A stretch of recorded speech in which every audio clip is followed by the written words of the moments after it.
In the world of Tensida, there exists an absolute unbendable rule. One that not only surpasses the very laws of nature, but also bypasses their very purpose completely. For those who are lucky enough to have reached a level in which this rule applies to them, well, these laws of nature would then become nothing more than unique cases to them. Mere fundamentals of the world that could simply be ignored or manipulated. So, if you haven't guessed already, the rule I'm talking about here is the one that dictates that ultimate skills are the ultimate power. The unrivaled ability to treat the very laws of nature as nothing more than trivial suggestions. Of course, the extent to which that's possible varies from person to person, but the key idea here is that an ultimate skill can only be countered by another ultimate skill. That's why any person who possesses one is considered to be extremely powerful, much to the point that even someone like Guy tends to hold them in very high regard. That said, the odds of coming into possession of one is extremely rare. One could even go through the whole process of evolving into a true awakened demon lord and still come out with no ultimate skills whatsoever. So, for Rimuru to end up with 2 right after his own, and then go on to acquire 2 more almost immediately after, well, that's probably one of the most rare events to occur, well, ever. We don't know how many ultimate skills anybody else possesses, but I think it's safe to assume that 4 is kind of on the high end. In any case, these are the pillars that support the foundations of Rimuru's strength as a demon lord. Whereas his previous self was OP due to all his unique skills, the Demon Slime Rimuru is even more OP due to his ultimate skills. And that's exactly what we're going to look at here. Starting with the one that we're most familiar with, first we have the evolution of Great Sage Raphael, the Lord of Wisdom whose very purpose is to fulfill the wishes of its master. When this ultimate skill had been created, a large majority of Rimuru's old skills were brought together under the management of this single one. So, even though a powerful unique skill like Degenerate was sacrificed to create this one, its abilities of Synthesis and Separate were just moved to be part of Raphael instead, making for a total of 8 different components that go towards piecing together this conceptual intelligence's overpowered arsenal of abilities. Now, a lot of these you will recognize as being similar to the subskills that we talked about from the previous Rimuru videos. While most still pretty much do the exact same thing, there are others that have had some pretty significant performance improvements. Mind Accelerate is the evolved version of Great Sage's Hasten Thought. Whereas Hasten Thought increased Rimuru's ability to perceive things by a factor of 1,000, Mind Accelerate bumped that factor up to 1,000,000. It extended the rate at which he could think to such an inconceivably rapid level of performance that whenever it was used it made it seem as if time itself had stopped. Combine this with his other subskill of Parallel Operation, and we now have a Rimuru who's more than capable of using Analyze and Assess on multiple targets at this improved rate of 1,000,000, allowing for the instantaneous scan of literally anything and everything. So, whenever you see those moments where Raphael is giving its analysis to Rimuru, you can usually assume that the entire encounter lasts for at most a fraction of a second. That's just how fast Rimuru and Raphael can process things now. 1 second to them now feels more like 277. Cast Cancel does the same thing as it did before, effectively negating the need for a chant whenever magic's being cast. All of Creation still allows for the comprehension of what's pretty much everything, then Synthesis and Separate remains completely unchanged. As for the final subskill of Ability Adjust, well, as the only new subskill to emerge from Great Sage's evolution, not much has really been done to give us a proper picture of what it's actually capable of. Since it was used to assist with the establishment of Uriel though, we can surmise that it grants Rimuru the ability to modify his existing set of skills.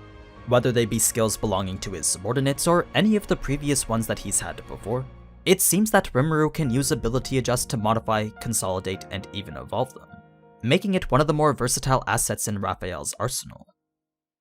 Now, the ultimate skill that Rimuru had picked up next was none other than the evolution of Gluttony Beelzebub.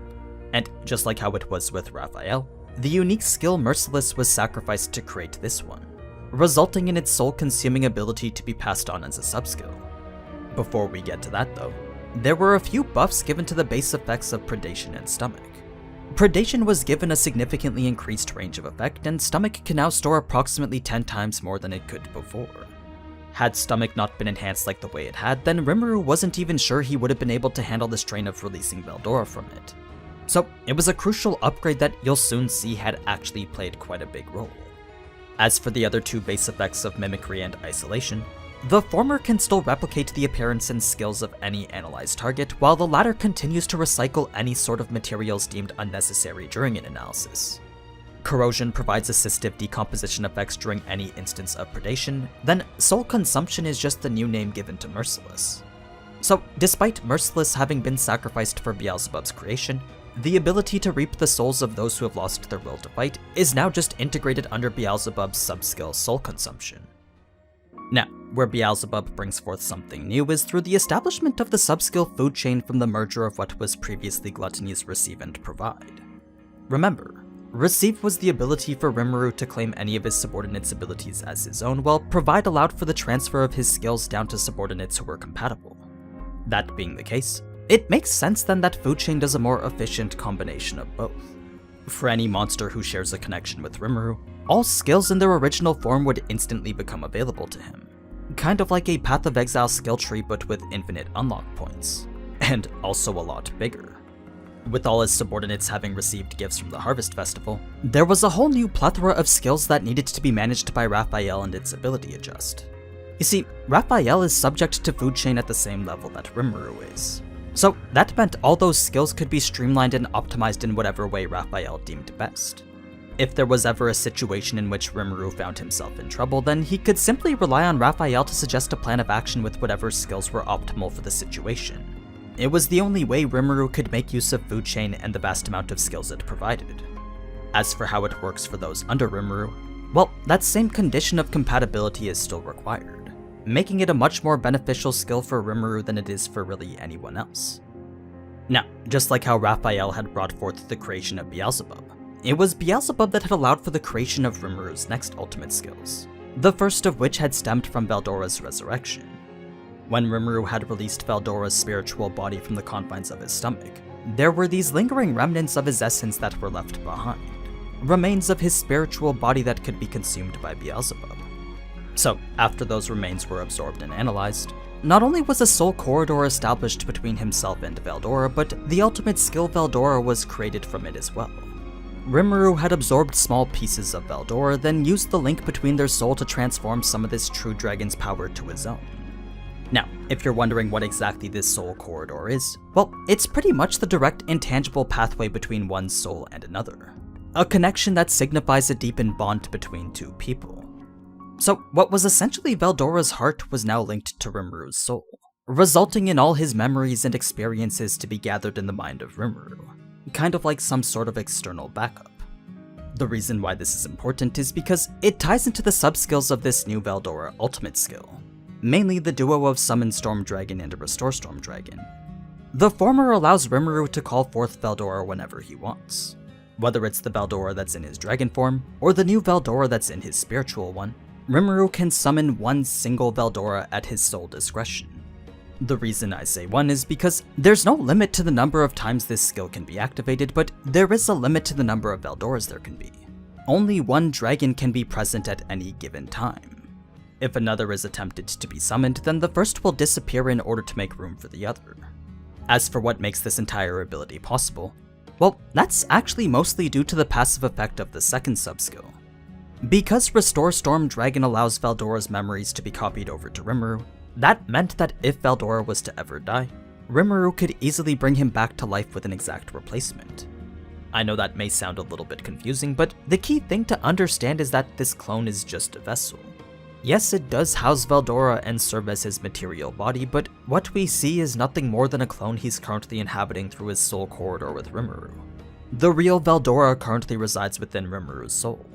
Well, a reproducible backup anyway. So, regardless of what happens to this newly provided body, Veldora can always be given another, essentially making him immortal so long as Rimuru continues to be alive. In any case, this pretty much explains the fundamentals of how Summon Storm Dragon works as well. It's not like Rimuru is physically teleporting Veldora to his exact location, but instead it's more like he's replacing the current Veldora with a new one that's an exact copy of the real Veldora from Rimuru's soul. Now, the third and final subskill to come from the ultimate skill Veldora is complete unprohibited access to the Storm Dragon Magic Archive, a much simpler ability than the other two. All this meant for Rimuru was that he could now use powerful spells like Dark Lightning, Death Calling Wind, and Storm of Destruction, all of which are more powerful in comparison to what he previously had. Moving on to the final ultimate skill in Rimuru's arsenal now. What we have is pretty much the amalgamation of all the skills from Food Chain. Remember, with the Harvest Festival having gifted what was potentially hundreds of new skills to Rimuru's subordinates, that meant they were all being gifted to him as well. Food Chain had provided this massive influx of unique and extra skills that he'd never even seen before. Of course, Rimuru couldn't possibly sift through all of them himself, so instead he just decided to hand the task off to Raphael. The result of which was the massive consolidation of all of them into the ultimate skill Uriel, the Lord of Vows. A skill that serves as both the manifestation and proof of the bond that ties Rimuru to all the others. To explain this even further, Raphael had set up unlimited imprisonment as a base, then used ability adjust to merge that base with everything else. So, whether it be his own personal remaining extra skills or any of the unique skills currently available to him through Food Chain, all were combined under the ever-expanding umbrella of Uriel, specifically the subskill known as Law Manipulation. While this does provide him access to every skill obtained via Food Chain, there's a whole nother side to it that provides even more. One that allows for complete control over every magical and scientific phenomenon. This could be anything from the 4 major elements and the laws that govern them, all the way to the magicules in the air and the spells produced by them. Literally all matter, magic, and particles, along with fundamental properties like heat, inertia, and gravity, could now be freely manipulated by Rimuru whenever he wanted, making this specific subskill one of the most valuable assets currently available to him. Even if you set aside the godlike ability to control pretty much everything, having optimized access to what's now over a dozen different unique skills is definitely something you don't want to overlook as well. Another aspect of Uriel that's just as OP is the spatial domination subskill that had taken over for spatial motion. It's a new and improved version that works much more efficiently as well as requires significantly less setup. Unlike how spatial motion required a gate to link 2 points in space together, spatial domination required only a thought. So long as the location was perceivable with Universal Detect, Rimuru could transport himself there almost immediately. It was the closest thing to instant teleportation that anyone could get to. Now, considering that Uriel was created with unlimited imprisonment as its base, it makes sense then that this unique skill would turn out to become one of Uriel's subskills, thus providing Rimuru with the exact same power that had once sealed away Veldora. In terms of what it actually does though, well, it basically traps any target within a complex number of spatial dimensions. And when I say complex, I don't mean that it's too complicated for us to understand, but instead that the target would literally be encased within a dimension of an imaginary number. That's what it means when it says it's a complex dimension. So, with the target being trapped inside what can only be described as a mathematically imaginary place, any access or interaction to the real world would be impossible. Their plane of existence simply wouldn't coincide with our own, resulting in the target's skills being useless regardless of how strong they were. That being the case, unlimited imprisonment was a barrier in which escape from the inside was wholly impossible. Last but not least, the final subskill of Uriel was the absolute defense of Universal Barrier. Unlike how Multilayer Barrier required each resistance to be imbued individually, Universal Barrier simply did it automatically. Yes, the barrier was still technically multi-layered in nature, but the whole process of setting it up was handled by Raphael now. But yeah, that's every ultimate skill that Rimuru currently has now. As I'm sure you noticed, there's a lot of different things working in tandem to produce these ultimate powers that we see in action in the anime. With Raphael being at the forefront, every other skill is being used at full capacity to provide Rimuru with anything and everything. He may not be as strong as Millimurgi yet, but he's certainly taking his first steps towards something I would personally consider to be akin to godlike. Now, before I go, I do want to mention that I've started streaming a bit more often on Twitch, so if you ever want to watch me play games at a slightly above average level, then feel free to leave a follow at twitch.tv/anynews_. But anyway, as always, thank you so much for watching, and if you enjoyed this type of anime content, then you already know what to do. So, until next time, ciao!